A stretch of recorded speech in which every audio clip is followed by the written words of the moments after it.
रेड्डी की आज बात करना जरूरी है। जेल में बंद किया गया, इसलिए बंद किया गया क्योंकि वो सोशलिस्ट थी। आज की दास्तां है एक ऐसी खूबसूरत अदाकारा की जो भारतीय सिनेमा के इतिहास में एक शहीद अदाकारा कहलाई। इनकी लाजवाब अदाकारी को आज भी दर्शक याद किया करते हैं, पर आखिर इस खूबसूरत अदाकारा ने ऐसा क्या कर दिया कि अपने खुद के ही देश में अपनी ही सरकार ने इनको दिल दहला देने वाली सजा दी।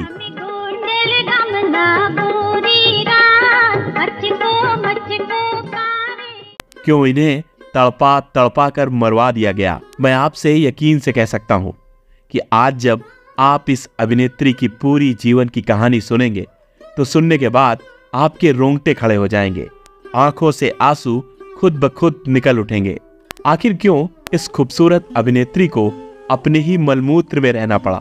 इन्होंने आखिर ऐसा क्या कर दिया था कि इस अदाकारा को सभी के सामने निवृत्त कर दिया गया था। ऐसे इस अभिनेत्री की मौत के बाद भारत के इतिहास के पन्नों में काले अक्षरों में लिखा गया प्रधानमंत्री इंदिरा गांधी का नाम। तो आइए इस अदाकारा की पूरे जीवन की प्रताड़ना भरी जिंदगी को जानते हैं। नमस्कार दोस्तों, स्वागत है आप सभी का आपके अपने favourite YouTube channel beautiful Bollywood में। आज हम बात कर रहे हैं स्नेहा लता रेड्डी की, जिनका जन्म वर्ष 1932 को आंध्र प्रदेश के एक धर्मांतरित ईसाई परिवार में हुआ।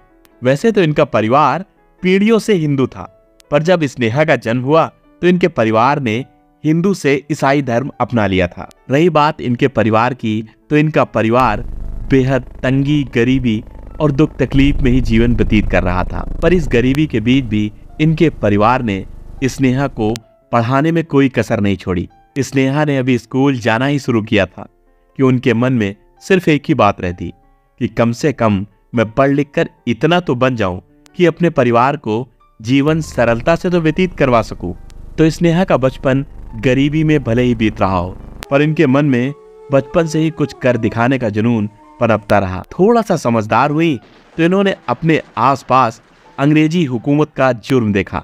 शायद यही कारण था कि स्नेहा इन सभी वजहों से काफी क्रांतिकारी और बगावती हो गई थी। उनके मन में हमेशा से सिर्फ यही बात चलती कि कैसे मेरी पढ़ाई पूरी हो जाए, और दूसरी बात थी तो ब्रिटिश सरकार के खिलाफ बगावत। शायद यही कारण होगा कि उन्होंने हमेशा हमेशा के लिए अपना ईसाई नाम बदलकर अपना हिंदू नाम स्नेह लता रख लिया। हमेशा हमेशा के लिए क्रिश्चियन वेशभूषा का परित्याग कर दिया और भारतीय वेशभूषा को अपना लिया। अंग्रेजी हुकूमत की क्रूरता को देखकर उनके मन में हमेशा से ब्रिटिशर्स के खिलाफ बगावत बनी रहती। हाँ, मगर उन्होंने कभी भी अहिंसा का रास्ता नहीं चुना। पढ़ाई के दौरान वो अक्सर आजादी पर आधारित नाटकों में हिस्सा लेती।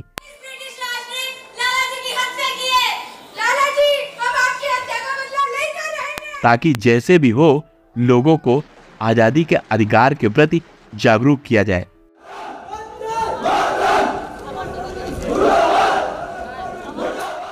अब ये नाटकों का सिलसिला स्नेहा की अति रुचि में बदल गया था। इधर कॉलेज की पढ़ाई समाप्त हुई तो स्नेहा लता ने एक थिएटर ग्रुप ज्वाइन कर लिया। इस थिएटर ग्रुप का नाम था मद्रास प्लेयर। ये उस समय का बहुत बड़ा थिएटर ग्रुप था। इस थिएटर ग्रुप में अक्सर बड़े बड़े फिल्म निर्माता निर्देशक आया करते थे और अपनी फिल्म के लिए कलाकारों का चयन किया करते। उन्हीं दिनों वहां पर कन्नड़ तेलुगु फिल्म निर्देशक पट्टामी राम रेड्डी आए। वहीं पर उनकी मुलाकात स्नेहा लता से हुई और ये मुलाकात कब दोस्ती में बदल गई पता ही नहीं लगा। शायद इसका कारण ये भी था कि स्नेहा लता एक अच्छी एक्टर के साथ साथ एक बहुत अच्छी पाठ कथा लेखिका भी थी और दोनों के विचार इतना मेल खाते कि पलक झपकते ये दोस्ती मोहब्बत में बदल गई। वैसे दोनों के परिवारों को ये रिश्ता कबूल नहीं था, पर स्नेहा ने परिवार के खिलाफ जाकर शादी कर ली। शादी के बाद स्नेहा लता रेड्डी फिल्मों में काम करने लगी। ये सभी के सभी फिल्में समाज में चल रही कुप्रथाओं पर ही आधारित रहती। हाँ, इनमें अधिकतर फिल्में तो इनके पति के द्वारा ही बनाई जाती। इन कुप्रथाओं को फिल्मों के माध्यम से इस नासमझ समाज को समझाना बेहद मुश्किल था। शायद यही कारण था कि इनकी फिल्मों का हमेशा विरोध होता। पर स्नेहा लता ने अपने तरीके से समाज को जागरूक करने की तो ठान ली थी। भले ही उनकी फिल्मों का विरोध हो, उन्होंने फिल्में बनाना कभी बंद नहीं किया। तभी उनकी एक ऐसी फिल्म आई जिसे आज तक की कन्नड़ सिनेमा की सबसे मशहूर फिल्म माना गया। इस फिल्म का नाम था संस्कारा। वर्ष 1971 को इस फिल्म के प्रदर्शन को लेकर बहुत बवाल हुआ। मद्रास सेंसर बोर्ड ने 4 वर्षों तक इस फिल्म के रिलीज पर ही रोक लगा दी, पर उसके बावजूद स्नेहलता ने हार नहीं मानी। वो अदालत गईं और अदालत के फैसले के बाद इस फिल्म से रोक हटा दी गई। 4 वर्षों की रोक के बाद जब ये फिल्म रिलीज हुई तो दर्शकों का भारी हुजूम फिल्म को देखने के लिए टूट पड़ा। इस फिल्म के रिलीज होने के साथ ही अवार्डों की बौछार भी होने लगी। ये सभी के सभी पुरस्कार राष्ट्रीय और अंतर्राष्ट्रीय स्तर के थे। हाँ, अब स्नेहलता रेड्डी को एक राष्ट्रीय अदाकारा के रूप में जाना जाने लगा था। फिल्म की सफलता के बाद स्नेहलता ने मद्रास और बेंगलोर में थिएटर की स्थापना की। इन थिएटर के माध्यम से स्नेहलता ने समाज में चल रही कुप्रथाओं को हमेशा उजागर कर दी। इन्हीं सब के चलते स्नेहलता की इमेज पूरे भारतवर्ष में एक अदाकारा के साथ साथ एक सामाजिक कार्यकर्ता की भी हो रही थी। अब स्नेहलता का नाम राजनीति के बड़े बड़े गलियारों में गूंज रहा था। शायद इसी के चलते इनकी और इनके पति की पहचान राजनीतिक धुरंधर जॉर्ज फर्नांडिस से हुई। जॉर्ज फर्नांडिस उन दिनों एक सामाजिक कार्यकर्ता और एक अच्छे राजनीतिक थे। कुछ ही दिनों बाद जॉर्ज फर्नांडिस से इनकी अच्छी दोस्ती हो गई, पर शायद ही किसी ने सोचा होगा कि ये दोस्ती एक दिन स्नेहलता के लिए नरक का द्वार बन जाएगी। साल था 1975 और वो 25 जून की काली रात थी। शायद भारत देश के इतिहास की इस काली तारीख से ही इनके जीवन में घोर अंधेरा आने वाला था, जिसके बारे में किसी ने सोचा भी नहीं था। इस दिन भारत की पूर्व प्रधानमंत्री इंदिरा गांधी ने पूरे देश को रेडियो पर संबोधित किया। देश में आपातकाल लगाने की घोषणा कर दी। भाइयों और बहनों, राष्ट्रपति जी ने आपातकाल की घोषणा की है। अब आपातकाल लगने के बाद नागरिकों पर देश के खिलाफ बोलने पर पाबंदी लग गई थी। राजनीति से जुड़े छोटे बड़े सभी नेताओं और अभिनेताओं को जबरन जेल में पकड़ पकड़ के डाला जा रहा था और उन्हीं नेताओं में एक नाम था जॉर्ज फर्नांडिस। इंदिरा गांधी के लिए नाम नकेल बन गया था।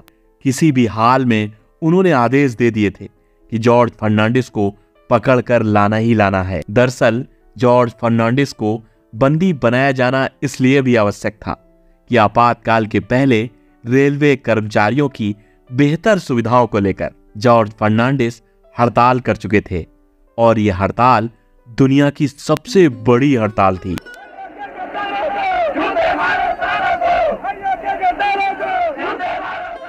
उनकी बेटी बताती हैं कि आपातकाल के दौरान स्नेहलता की मुलाकात अपने राजनीतिक दोस्त जॉर्ज फर्नांडिस से हुई। जॉर्ज फर्नांडिस ने पूरी रूपरेखा स्नेहलता को बताई।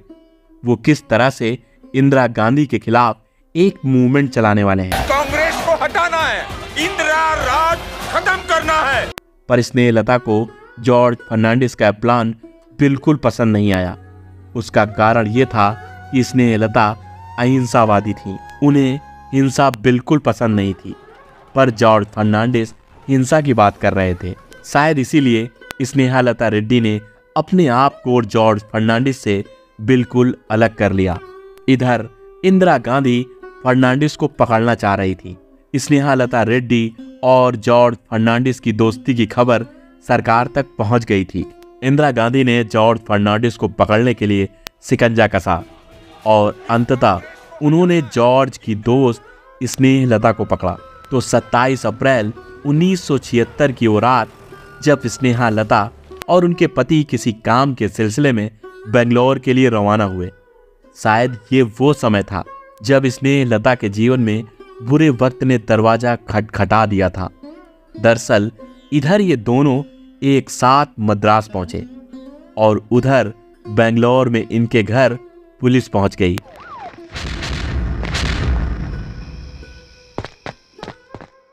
दरवाजे पर खट खट की आवाज हुई। स्नेहलता के बेटे ने पूछा, कौन?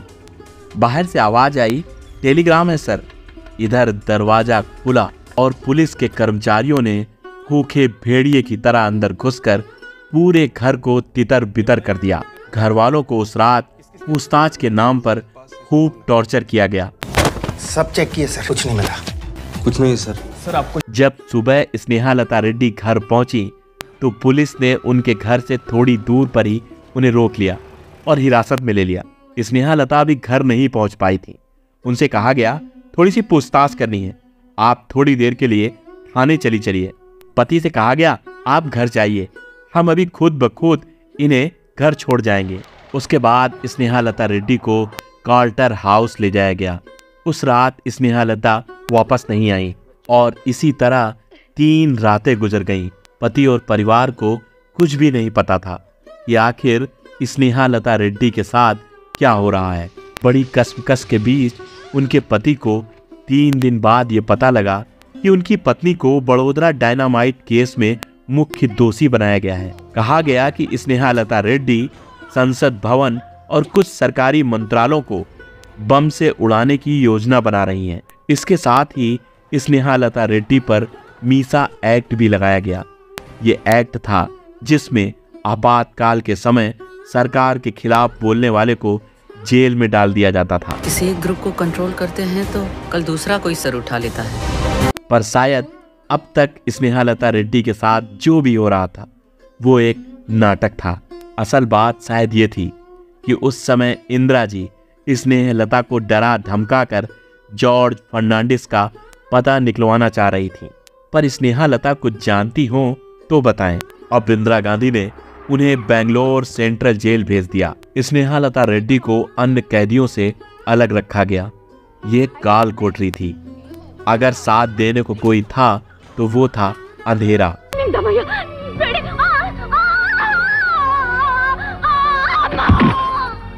ये इतनी छोटी जगह थी कि एक व्यक्ति पूरी तरीके से लेट भी नहीं सकता। हमारे और आपके लिए कल्पना कर पाना भी कठिन है। इस छोटे से कमरे में मल मूत्र करने के लिए सिर्फ एक छेद था। हाँ, रोशनी की तो बात करिए ही नहीं। कहीं से भी एक भी सूर्य की किरण अंदर नहीं आ सकती थी। अंदर अगर कुछ था तो मच्छर, कीड़े मकोड़े, गंदगी और एक अजीब तरीके की सड़न। ऐसी नरक भरी जिंदगी जिसे सोच पाना भी हमारे रूह को कपा देता है। आपको बता दें कि स्नेहालता रेड्डी को बचपन से ही सांस की बीमारी थी। सोचिए, अस्थमा की एक गंभीर मरीज स्नेहालता उस सड़न में जीवन गुजार रही थी। उसी काल कोठरी में वो मलमूत्र करती। उसी काल कोठरी में स्नेहलता एक बेगुनाह होने के बाद भी अपराधी का जीवन जीने में मजबूर थी। अभी आप रुकिए, शायद अभी प्रताड़नाएं कम थी, क्योंकि जेल में एक टॉर्चर रूम भी था जहां उन्हें ले जाकर पूछताछ के नाम पर उनके सारे कपड़े उतरवा दिए जाते। अगर स्नेहा मना करती तो उनके कपड़े फाड़ दिए जाते, उन्हें दम भर के पीटा जाता और जबरन सभी के सामने उन्हें नंगा रखा जाता। शायद उन रातों को क्रूरता भी अपने आप में डरने लगी होगी। स्नेहालता रेड्डी को कैद में बद से बदतर खाना दिया जाता। सिर्फ और सिर्फ दिन रात यही पूछा जाता, जॉर्ज फर्नांडिस कहाँ है? और रोती बिलखती स्नेहालता रेड्डी सिर्फ यही कहती, मैं सच कह रही हूँ, मुझे कुछ भी नहीं पता। पर शायद ये सजा उनकी दोस्ती का मुआवजा थी। वो क्या जवाब देती? स्नेहालता रेड्डी की इस बेरहम सरकार ने एक न सुनी। ऐसे गला घुटेगा, हर आवाज जो उसके खिलाफ उठेगी कुचलती जाएगी। ऐसी ऐसी रोज यातनाएं दी जिनका अंत सिर्फ मौत हो सकता था। आपको बता दें कि इस जेल में उस जमाने के जाने माने नेता लाल कृष्ण आडवाणी और अटल बिहारी वाजपेयी भी कैद थे। ये सब अक्सर रात में एक महिला के चीखने की आवाज सुनते। ये आवाजें इतनी ज्यादा यातनाओं वाली थीं कि ये सब सुनकर उनके माथे पर भी भय के मारे बल पड़ जाया करते थे।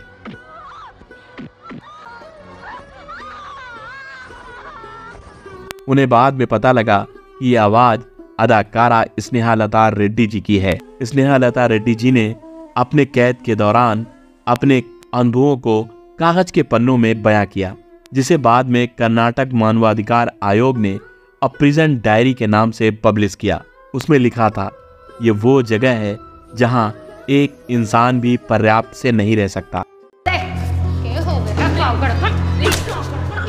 इतना जुल्म और यातना सहन करके स्नेहलता मानसिक और शारीरिक रूप से कमजोर पड़ चुकी थी और ये कमजोरी अस्थमा की वजह से 4 गुना तकलीफ दे रही थी। शायद वो मौत की गुहार लगा रही थी।